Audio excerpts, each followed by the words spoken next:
price.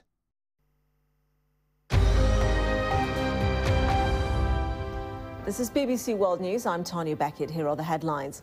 Hewlett-Packard shares plummet after it says autonomy is worth half of what it paid for it. And 7 years in jail for the trader who gambled away $2.3 billion at Swiss bank UBS.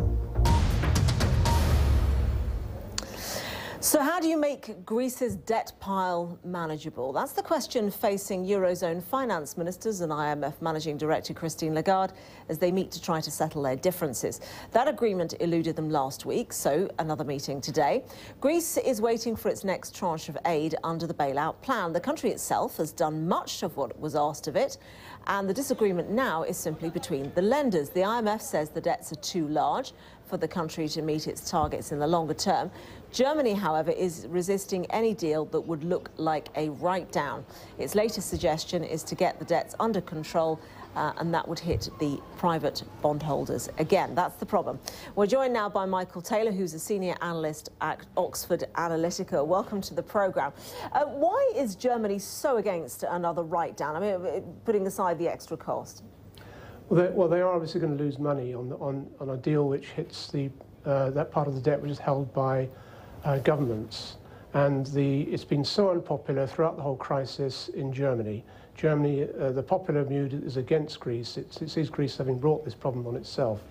And the problem the German government has, it's got elections coming up fairly soon. So what are the alternatives, though? Because it is true to say that Greece's debt is fast approaching twice the size of its economy.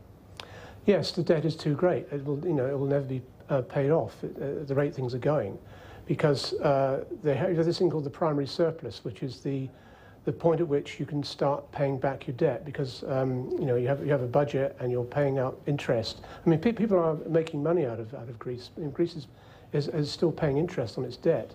So you have to get a point at which the balance tips the right way, and then it can start accumulating money to pay off the debt.